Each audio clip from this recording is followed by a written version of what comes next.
Hello दोस्तों, स्वागत है आपका हमारे इस एमएस वर्ल्ड के यूट्यूब चैनल पर, जिसमें हम जो है आज पढ़ेंगे क्लास 9th के साइंस का फर्स्ट चैप्टर, जिसका नाम है हमारे आसपास के पदार्थ, यानी मैटर इज आवर सराउंडिंग अस। ठीक है, अब जो हमारा जो है, तो इसमें हम मेन क्या पढ़ेंगे, तो इसमें पढ़ेंगे कि मैटर क्या है, यानी पदार्थ क्या है। तो सबसे पहले अगर मैं बात बता दूं कि पदार्थ होता क्या है, तो दुनिया में हर वो चीज पदार्थ है जिसका अपना एक भार हो, यानी वेट हो। जैसे कि ये मार्कर, या इसको आप इंक बोल दो, सॉरी इसको आप जो है पेन बोल दो। ठीक है, तो पेन जो है आपका, ये जो पेन है वो क्या है, ये जो पेन है वो क्या है, एक इसका अपना एक द्रव्यमान है, इसका अपना एक मास है। ठीक है, तो हर चीज जिसका अपना एक मास होता है, इसका अपना एक द्रव्यमान होता है, उसको हम क्या कहते हैं, पदार्थ कहते हैं। ठीक है, पहला तो ये हो गया। दूसरा, वो चीज पदार्थ कहलाती है जो जगह घेरे। अगर मैंने इसको अपने हाथ पे रखा तो हाथ पे जगह घेर लिया ना इसने, तो पदार्थ कहलाएगा। जैसे मैंने ये बॉटल मैंने उठाया, इस बॉटल को अगर मैंने हाथ पे रखा तो इसने जगह घेरा ना, तो क्या कहलाएगा, पदार्थ कहलाएगा। इसका अपना मास होगा ना, द्रव्यमान होगा ना, तो यानी ये पदार्थ कहलाएगा। तो पदार्थ क्या होता है, पदार्थ मीन्स जो आपका जगह घेरे और जिसका अपना एक द्रव्यमान हो। तो पहला तो हम पदार्थ को हम समझ रहे हैं कि पदार्थ है क्या, यानी मैटर है क्या, व्हाट इज मैटर। तो व्हाट इज मैटर, तो मैटर वही चीज है जिसके पास हैविंग मास, यानी जिसके पास अपना एक मास हो, और ऑक्यूपाइंग स्पेसेस, यानी जो ऑक्यूपाई करे जगह को। ठीक है, यानी जो जगह घेरे और जिसका अपना एक द्रव्यमान हो, वही पदार्थ कहलाएगा। शुरुआत के जो इंडियन फिलोसफर हैं वो क्या बोलते हैं हमारे पदार्थ के बारे में, यानी मैटर के बारे में क्या बोलते हैं। तो आपने सुना होगा कि हमारा जो ये पूरा बॉडी है वो किससे बना है, पंच तत्वों से मिलकर बना है। पंच तत्वों से, यानी जो इंडियन फिलोसफर हुए, जो भारतीय दार्शनिक हुए, उन्होंने क्या बताया था कि हमारा जो बॉडी है वो किससे मिलकर बना है, तो पंच तत्वों से मिलकर बना है, यानी 5 चीजों से मिलकर बना है। जो कि क्या है, तो जल है, वायु है, अग्नि है, अर्थ है यानी पृथ्वी, और आकाश। ये 5 तत्व हैं। बताओ, जल, अग्नि, वायु, पृथ्वी और आकाश। तो 5 तत्वों की मेन बात की गई थी इंडियन फिलोसफी में, कि पंच तत्वों से ही जो है इंसान का, ये जितने भी चीजें उन सबका निर्माण होता है। ठीक है, तो पंच तत्वों की जो परिभाषा है ये इंडियन फिलोसफर ने दी थी। अब अगर हम पदार्थ की बात करें तो मैं आपको पदार्थ का ही बात बताता हूं कि पदार्थ होते कितने प्रकार के। तो हम, क्योंकि हम 9th क्लास का मेन पढ़ रहे हैं, तो 9th क्लास में वैसे हमें 3 पदार्थ जो है, पदार्थ के 3 हमें जो है फेज पढ़ने हैं, या इसके हमें 3 स्टेट पढ़ने पदार्थ के। पहला होता है सॉलिड, जिसको हम कहते हैं ठोस। ठोस क्या है, ये बॉटल एक ठोस है। ठीक है, तो क्या कहलाएगा, ये सॉलिड कहलाएगा। तो पदार्थ या तो सॉलिड हो सकता है, इसके अंदर लिक्विड है ये, तो पदार्थ क्या हो सकता है, दूसरा लिक्विड हो सकता है। और गैस को तो भैया मैं नहीं दिखा सकता हूं, क्योंकि गैस तो आपके आसपास ही घूम रहा होगा। ठीक है, तो खुद देख लेना। तो गैस मतलब जो आपके नाइट्रोजन है, जो आपके ऑक्सीजन है, जो आपके कार्बन डाइऑक्साइड है। आप सभी को पता है हमारे आसपास की चारों जगह, मतलब पूरे आसपास में, हमारे आसपास में क्या पाई जाती है, तो गैस पाई जाती है। तो पदार्थ की कितनी अवस्थाएं होती है, कितने स्टेट होते हैं, तो 3 स्टेट होते हैं, सॉलिड, लिक्विड और गैस। ठीक है, यानी क्या होता है, ठोस, द्रव्य और गैस। तो अभी मैं लगभग इंट्रो ही दे रहा हूं, बता ही रहा हूं कि मतलब मेन पदार्थ होता क्या है। ठीक है, अब मुझे एक बात बताओ, जो पदार्थ है हम इसको पढ़ क्यों रहे हैं। अब पदार्थ जो है वो मेन बना किससे है, तो पदार्थ को हम इसलिए पढ़ रहे हैं क्योंकि पदार्थ जो है ना वो मेन किन चीजों से बना है, पदार्थ का मेन काम क्या होगा, यानी मैटर जो है ना, मैटर जो है वो किन चीजों से, कौन से एलिमेंट से, या कौन कौन से जो है एटम या सब्सटेंस से मिलकर बना है आपका पदार्थ, ये बात करेंगे। उससे हम पता लगाते हैं कि आगे जो है इसके कौन से कॉन्सिक्वेंसेस हो सकते हैं, क्या परिणाम इसके हो सकते हैं। फॉर एग्जाम्पल, इसमें बताया जाता है कि जो पदार्थ है, जो मैटर है ना, वो मेड ऑफ स्मॉल पार्टिकल्स, यानी made up of small particles, यानी जो आपके मैटर होते हैं, यानी जो पदार्थ होते हैं वो छोटे छोटे पार्टिकल्स, यानी छोटे छोटे कणों से मिलकर बने होते हैं। मैंने ये जो है ये पेन लिया, इस पेन के मैं इतने टुकड़े कर दूं, इतने टुकड़े कर दूं, इतने टुकड़े कर दूं कि एक चिमनी सा, बिंदु सा एक मुझे मिले, जिसको मैं और कट नहीं कर सकता हूं, वही मेरा क्या कहलाएगा, वो मेरा छोटा सा पार्टिकल कहलाएगा। और जब वो छोटे छोटे पार्टिकल, बहुत सारे पार्टिकल को मैं ऐड करूंगा, तो मेरा वो क्या बनाएगा, पदार्थ बनाएगा। जैसे आपने मिट्टी देखा होगा कि मिट्टी के छोटे छोटे कण मिलकर एक घड़े का निर्माण करता है। तो घड़ा क्या है? घड़ा एक पदार्थ है, घड़ा एक मैटर है। और वो मैटर किससे बना है? वो पदार्थ किससे बना है? तो मिट्टी के महीन या छोटे छोटे जो स्मॉल पार्टिकल्स हैं उससे बना है। तो आपका वो जो स्मॉल पार्टिकल्स है उसको बोला गया एटम, और जो आपका जो स्मॉल पार्टिकल से बनेगा उसको हम क्या कहते हैं? पदार्थ कहते हैं, यानी मैटर कहते हैं।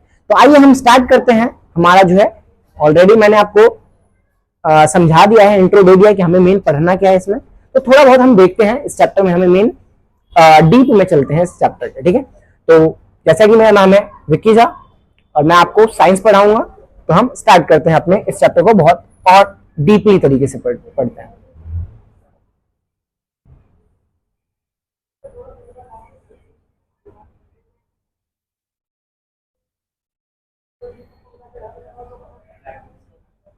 अब सबसे पहले जो हमारा जो है कि हमारे जो पदार्थ है इसकी मेन बात की गई है कि हमारे जो भी मैटर है वो किनसे मिलके बने हैं? तो पंच तत्वों से मिलके बने हैं, ठीक है। क्या मैंने आपको बता दिया था कि इंडियन फिलॉसफी में पंच तत्वों की मेन बात की गई है, यानी इंडियन फिलोसफर्स में जो है वो पांच तत्वों की मेन बात की गई है।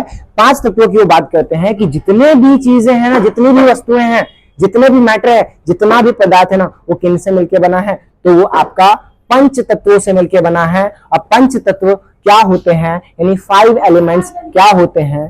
तो आपके जो पंच तत्वों की, जो 5 तत्वों की मेन बात की गई है वो है वायु, पृथ्वी, अग्नि, आकाश और जल। जैसा कि मैंने आपको पहले बता दिया था पंच तत्व क्या होते हैं। तो पंच तत्व जो है आपको बताया गया है air, earth, fire, sky and water. इसी से सभी चीजों का निर्माण होता है। तो मैंने आपको ये पहले ही बता दिया था, ठीक है। अब मेन हम जो है इसको स्टार्ट करते हैं। अब पदार्थ जो है इसमें मेन बताया जाएगा, इस चैप्टर में जो है मेन हम पढ़ेंगे कि आजकल के जो वैज्ञानिक है वो पदार्थ के वर्गीकरण के प्रकार विकसित कर चुके हैं, भौतिक गुण और रासायनिक गुण की प्रकृति। मतलब जो मैटर है ना, यानी जो आपका मैटर का जो है वो क्लासिफिकेशन किया गया है, मैटर का यानी पदार्थ का जो है वो क्लासिफिकेशन किया गया है किसके तौर पे? एक तो फिजिकल प्रॉपर्टीज के तौर पे और एक केमिकल प्रॉपर्टीज के तौर पे। फिजिकल प्रॉपर्टीज मतलब भौतिक गुण के तौर पे, पदार्थ को जिसको आप देख के बता सके कि ये पदार्थ है क्या। मैंने पानी को देखा और देख के बता दिया ये लिक्विड है। मैंने बॉटल को देखा, देख के बता दिया सॉलिड है। मैंने गैस को तो देखा नहीं, लेकिन मुझे गैस, जब मैंने परफ्यूम मारा तो स्प्रे आया और वो मुझे गैस की तरह लगा, तो मैंने बोला देख के, जैसे सिलेंडर से जो गैस निकलता है तो आपको दिखाई देगा थोड़ा बहुत, तो वो क्या है आपका, आपने देख के बता दिया कि ये क्या है, गैस है। तो ये सभी क्या है, ये भौतिक गुण है। तो मैटर के फिजिकल प्रॉपर्टीज जो आप अपने आंखों से, यानी भौतिक गुण जो कि हम अपने आंखों से डिफाइन आइडेंटिफाई कर सकते हैं, और केमिकल प्रॉपर्टीज में हम उसके अंदर झांक के देखते हैं कि उसके अंदर है क्या, ठीक है। तो आगे बढ़ते हैं हम, हमारा जो है, तो सबसे पहले हम बात करते हैं अब, जो कि मैंने आपको ऑलरेडी बता रखा है, पदार्थ के बारे में, यानी मैटर के बारे में। तो पदार्थ की भौतिक प्रकृति क्या होती है, यानी physical nature of a matter. मैंने बताया ना कि साइंटिस्टों ने इसके दो नेचर की बात की गई है कि करते हैं। पहला नेचर इनके बात करते हैं फिजिकल नेचर, और दूसरा केमिकल नेचर, यानी भौतिक गुण की बात करते हैं साइंटिस्ट, और रासायनिक गुण की बात करते हैं। तो हम पहले बात करते हैं कि फिजिकल नेचर की बात करते हैं पहले, यानी पदार्थ के भौतिक गुण, यानी मैटर के फिजिकल नेचर की बात करते हैं हम, ठीक है। तो पदार्थ कणों से मिलकर बना होता है, क्या ये मैंने बता दिया था। कण क्या होते हैं, यानी मिट्टी के जो छोटे छोटे जो कण है ना, उससे मिलकर एक आपका क्या बनेगा, एक घड़ा बनेगा। मिट्टी के छोटे कणों से मिलकर एक आपका घड़ा बनेगा, और वो जो घड़ा है वो क्या है, पदार्थ है, वो मैटर है।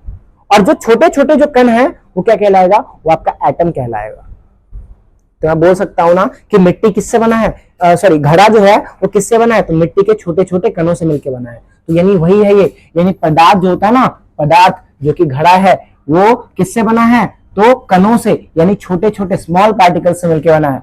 और सभी पदार्थ बहुत छोटे छोटे कणों से बने होते हैं। इन छोटे कणों को हम क्या कहते हैं, एटम कहते हैं, यानी परमाणु कहते हैं। यानी मैंने बता दिया था matter is made up of small particles, यानी छोटे छोटे कणों से मिलकर बने होते हैं। And all matter constitute of very small particles. मतलब जितने भी आपके मैटर होते हैं ना, जितने भी पदार्थ होते हैं वो बहुत ही छोटे छोटे कणों से मिलके, बहुत छोटे छोटे पार्टिकल्स से मिलके बने होते हैं। और उस पार्टिकल्स को मैं क्या नाम दूंगा, तो उसको दूंगा मैं एटम नाम दूंगा। ठीक है, यानी सिंपल सी बात है कि जो मैंने घड़ा बनाया है उसको मैंने मिट्टी के छोटे छोटे कणों को जोड़ के मैंने बनाया है ना, तो मिट्टी का छोटा कण एटम कहलाएगा और जो घड़ा है वो मेरा मैटर कहलाएगा, यानी पदार्थ कहलाएगा। ठीक है, आगे हम बढ़ते हैं। जो समझ में ना आए आप मुझे से पूछ सकते हो।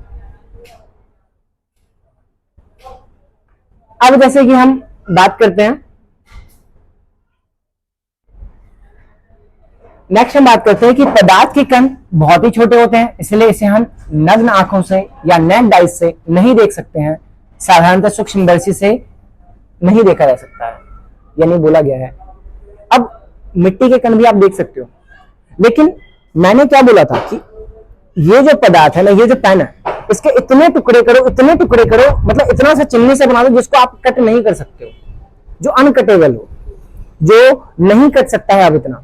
तो अगर जो नहीं कर सकता वो इतना ज्यादा छोटा हो जाएगा, इतना ज्यादा छोटा हो जाएगा कि वो आपको वो नेक्ड आई से ना, नग्न आंखों से नहीं दिखेगा वो आपको। तो जो स्मॉल पार्टिकल्स होते हैं ना, छोटे कण होते हैं, छोटे कण कौन से, जिससे आपका पदार्थ बनेगा। ठीक है, तो वो नेक्ड आई से नहीं देखे जा सकते हैं। तो ये किससे देखे जाते हैं, तो ये माइक्रोस्कोप से देखे जाते हैं, ये सूक्ष्मदर्शी से देखे जाते हैं। तो भैया यहाँ पे तो लिखा हुआ है कि साधारणतः सूक्ष्मदर्शी से नहीं देखा जा सकता, तो सूक्ष्मदर्शी से नॉर्मली देखा नहीं जाता है, लेकिन अगर आप माइक्रोस्कोप से देखना चाहो तो देख सकते हो। ठीक है, तो मतलब मेन है पदार्थ के कण। चलो इसको हम देख लेते हैं पहले। तो these particles of matter are too small so they can not be seen by naked eyes, मैंने बता दिया, और सिंपल माइक्रोस्कोप। आप सिंपल माइक्रोस्कोप से नहीं देख सकते, लेकिन जो आपके अच्छे माइक्रोस्कोप होते हैं, यानी सूक्ष्मदर्शी होते हैं, उससे आप देख सकते हो। ठीक है, अब हम बात करते हैं नेक्स्ट।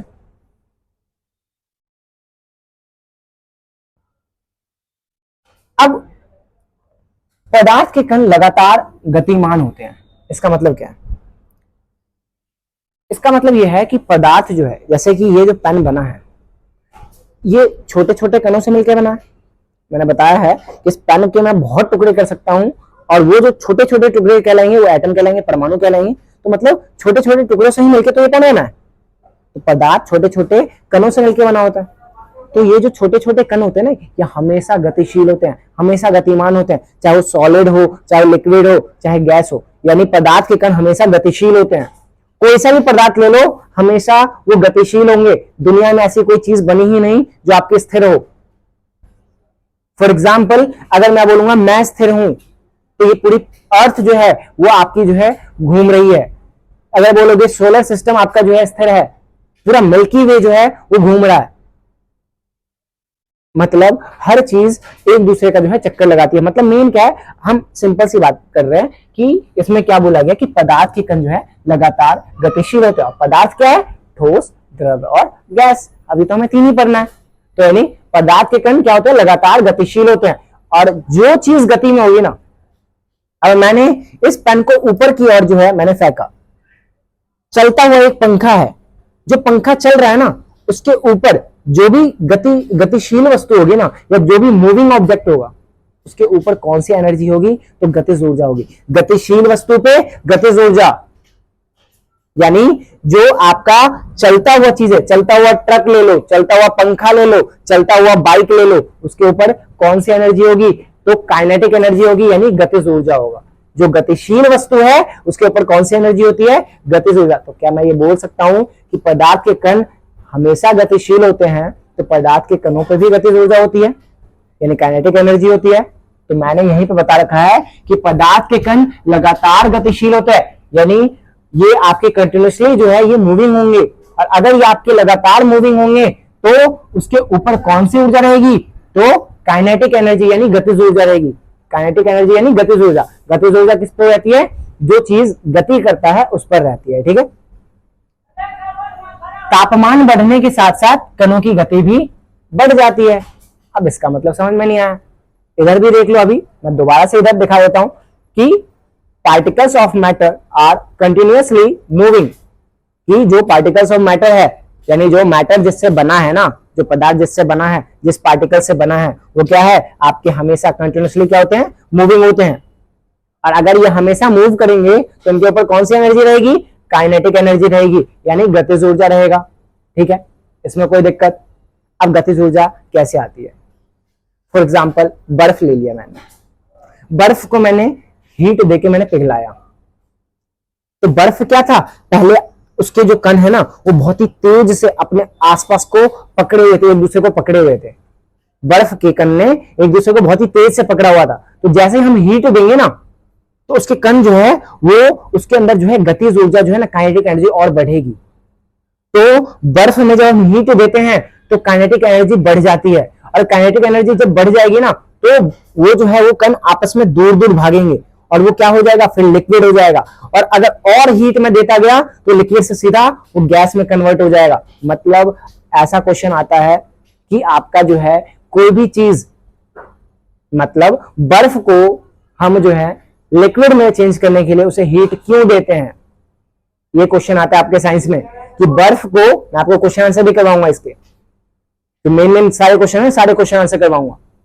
सो आप हमसे जुड़े रहना और इसको लाइक और सब्सक्राइब भी करना ताकि आपको सभी चीजें, और आप इसको जो है बेल आइकन पे भी आप क्लिक कर सकते हो ताकि आपको जो है सीधा नोटिफिकेशन मिल जाए आपके जो है क्लास से रिलेटेड। ठीक है, बाकी जो है मैंने क्या बताया कि गतिज ऊर्जा, अब सिंपल सी बात है, मैंने बोला कि वो जो बर्फ है उसको मैंने पिघलाया, यानी हीट से पिघलाया ना, हीट से हीट दूंगा तभी तो वो लिक्विड में चेंज होगा। तो कारण बताओ, कारण, तो कारण यही है कि अगर बर्फ है ना तो बर्फ कणों से मिलकर बना है, छोटे छोटे कणों से मिलकर बना है, लेकिन वो कण आपस में पकड़े हुए थे बहुत ही तेजी से, लेकिन कण तो हमेशा गतिशील होते हैं, तो उसके ऊपर काइनेटिक एनर्जी ऑलरेडी थी ना पहले। काइनेटिक एनर्जी अगर पहले से ही थी तो इसका मतलब अगर मैं थोड़ा सा और हीट दूंगा ना, थोड़ा सा और गर्म करूंगा, थोड़ा सा और गर्म करूंगा, तो उस बर्फ के जो पार्टिकल्स है ना, जो कण है, उसके अंदर गतिज ऊर्जा, उसके अंदर काइनेटिक एनर्जी बढ़ जाएगी और एक दूसरे को लात लात मार मार के हो जाए, वो क्या कर देंगे, उसको छितरा बितरा देंगे, यानी वो क्या बन जाएगा आपका, वो लिक्विड बन जाएगा। ठीक है, तो अगर आपको समझ में ना आए तो आप इसको कमेंट सेक्शन में पूछ सकते हो। ठीक है, तो मतलब सिंपल सी बात है कि हीट के कारण काइनेटिक एनर्जी बढ़ती है, इतना बस याद रखना।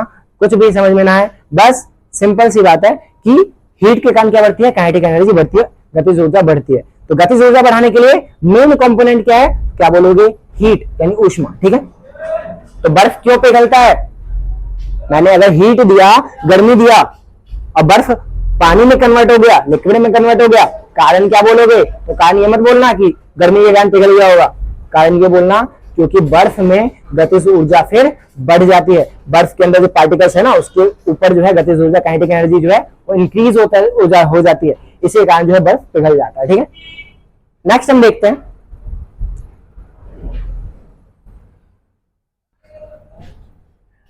ये आपका मेन चैप्टर से रिलेटेड तो नहीं है लेकिन देख लेते हैं, इसको पढ़ लेते हैं। तो ये क्या है, आपका ब्राउनियन गति है, ब्राउनियन मोशन है। ब्राउनियन मोशन क्या होता है, तो सिंपल सी बात है, आपने देखा होगा, एक जो है मैंने क्या किया, एक ग्लास ले लिया, अब इस ग्लास में एक पानी ले लिया, पानी, थोड़ा सा पानी ले लिया इतना, अब इस ग्लास में जो है पानी अगर हमने डाल रखा है तो इसके जब आप इसके अंदर इंक डालोगे ना तो इंक जो है लगभग ऐसे नाचते हुए मिलेगा आपको, सीधे नहीं जाएगा, वो ऐसे नाचते हुए जाएगा। इसी गति को हम क्या कहते हैं, ब्राउनियन मोशन कहते हैं। इसी गति को हम क्या कहते हैं, ब्राउनियन मोशन, यानी पदार्थ के कण द्वारा तय किया जाता है कि जिग जैग या ब्राउनियन गति कहलाता है। मतलब पदार्थ के कण जो है ना वो जिग जैग या ब्राउनियन गति करते हैं। जो जिगजैग या ब्राउनियन गति क्या कहलाता है, कि सिंपल सी बात है कि जब आप पानी के अंदर इंक डालोगे ना तो टेढ़ा टेढ़ा, मतलब सीधे एकदम नहीं जाएगा पानी के अंदर, वो जो थोड़ा सा टेढ़ा होते जाएगा, आप चेक भी कर सकते हो। तो वो क्या होता है आपका, तो ब्राउनियन मोशन होता है। ठीक है, तो ब्राउनियन मोशन आपका जो है जिगजैग गति को ही कहते हैं। ठीक है, कैसे भी हो सकता है, तो इसको हमें नहीं पढ़ना ज्यादा, तो हम इसको इग्नोर मारते हैं। बाकी मैंने आपको थोड़ा बहुत समझा दिया, ये वैसे आपका आपके चैप्टर से रिलेटेड नहीं है लेकिन कोई नहीं, मैंने आपको इसको भी बता दिया। ठीक है, बाकी कुछ पढ़ना हो तो आप इसको पढ़ सकते हो।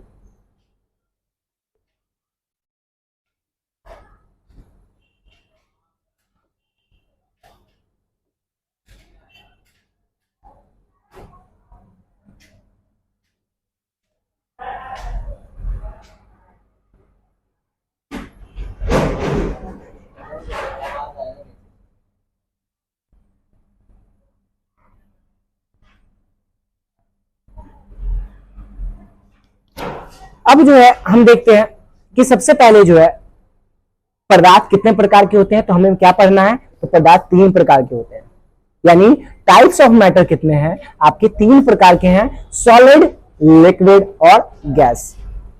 क्या डिफरेंस है इसमें, सॉलिड, लिक्विड, गैस में क्या डिफरेंस है कि सॉलिड जो होते हैं ना वो रिजिड होते हैं, वो कठोर होते हैं, सॉलिड जो है वो क्या होते हैं, कठोर होते हैं। तो ये टाइप्स ऑफ मैटर खुद लिख लेना, मैंने आपको यहाँ पे बता रखा है, यानी सॉलिड क्या होते हैं, वो कठोर होते हैं, रिजिड होते हैं। जैसे ये पेन ले लो, बॉटल ले लो, एक जो है फुटबॉल ले लो, या जो है कोई आप गेंद ले लो, बैट ले लो, कुर्सी ले लो, ये सभी क्या होते हैं, कठोर होते हैं, रिजिड होते हैं, स्ट्रांग होते हैं, ठीक है। तो ये क्या है आपका सॉलिड जो है ये रिजिड होते हैं, तो यानी स्ट्रांग होते हैं, यानी मजबूत होते हैं, ठीक है। फिक्स शेप, अगर मैंने ये जो आपका पेन है या ये जो आपका पैनल है, इसका अपना एक फिक्स शेप है ना, ये नाचता फिरता है, दिन में छोटा हो जाता है, रात में बड़ा हो जाता है, ऐसा कुछ है नहीं ना। कुर्सी जो है उसका शेप फिक्स होता है ना, जो बॉटल है उसका शेप फिक्स होता है ना, आपके मोबाइल का शेप फिक्स है ना। तो सभी क्या है कि ठोस जो होता है ना, जो आपके ठोस होता है उसको कहीं पे भी रख दो, सॉलिड को कहीं पे भी रख दो, उसका आकार क्या होगा, वो स्थिर आकार होगा, ठीक है, यानी फिक्स शेप होगा। फिर ठोस जो है, जो सॉलिड है ना, वो उसका फिक्स वॉल्यूम होगा। वॉल्यूम का मतलब है, सिंपल सी बात है, उसका वेट, उसका वेट समझ लो कि यानी उसका जो वेट है ना वो आपका फिक्स रहेगा। अगर मैंने उसको यहां पे अगर 1 किलो का ही अगर कोई चीज है, तो अगर मैंने उसको 1 किलो का अगर बॉल है कोई, तो मैंने अगर सामने रखा तो क्या वो 2 किलो का हो जाएगा या आधे किलो का हो जाएगा, 1 ही किलो का रहेगा ना वो। अब कोई एक चेयर जो है 200 ग्राम का है, तो अगर तो मैंने उसको कहीं और पे रखा तो क्या वो 400 ग्राम का हो जाएगा, तो सेम रहेगा, तो उसका वॉल्यूम भी सेम ही रहेगा, ठीक है। तो हमें ज्यादा डीप में नहीं जाना है, सिंपल सी बात है, वॉल्यूम को आप केजी से समझ सकते हो कि मतलब केजी से मतलब उसका जो वेट है ना वो फिक्स रहेगा, कोई चेंज नहीं आएगा। अब मुझे बताओ लिक्विड की बात कर सकते हैं। लिक्विड क्या होता है, नॉट रिजिड, क्या ये कठोर होता है क्या, पानी को क्या, जैसे आप जो है ये पेन के आर पार नहीं कर सकते हो, अपने हाथ को पेन से आर पार नहीं कर सकते हो, या तो आपका उंगली टूटेगा या पेन टूटेगा, लेकिन पानी के आर पार तो आप कर सकते हो ना। तो क्या है ये रिजिड नहीं है, ये कठोर नहीं है, ठीक है, ये बहुत ज्यादा मजबूत नहीं है। नॉट फिक्स शेप, मैंने पानी को बोतल में रखा, बोतल का शेप ले लिया, पॉट में रखा, पॉट का शेप ले लिया, मतलब मटके में रखा, मटके का शेप, थाली में रखा, थाली का शेप, तो क्या ये आपका शेप जो है, ये क्या इसका शेप आकार जो है निश्चित है क्या, तो बोलोगे नॉट फिक्स शेप, इसका आकार निश्चित नहीं है। क्या फिक्स वॉल्यूम है, तो बोलोगे ना हाँ फिक्स वॉल्यूम है। तेल अगर 1 किलो लेके आओगे दुकान से, तो क्या 4 किलो हो जाएगी या आपका आधे किलो हो जाएगी, नहीं ना, फिक्स ही होगा, ठीक है। जैसे मैंने 2 लीटर का अगर मैंने माजा लेके आया, तो क्या घर पे आते हुए 2.5 लीटर का या आधे लीटर का हो जाएगा, नहीं। तो क्या होता है कि इसका वॉल्यूम इसका भी फिक्स होता है। लेकिन गैस में क्या होता है, गैस में नॉट रिजिड, गैस मेरे आसपास भी है, देखो मैं उसके आर पार कर सकता हूं, तो नॉट रिजिड मतलब ये कठोर नहीं है, ठीक है। नॉट फिक्स शेप, गैस जो है, जैसे आप परफ्यूम जो है, परफ्यूम का बॉटल है तो उसने परफ्यूम का शेप ले लिया, मैंने जैसे ही इस परफ्यूम को मैंने यहां पे मारा तो पूरे घर में फैल गया। जैसे रूम स्प्रे जो है उसको मान लो, तो रूम स्प्रे को जैसे ही माना तो पूरे घर में फैल गया वो, तो इसका शेप भी क्या है, इसका भी शेप आपका निश्चित फिक्स नहीं है, ठीक है।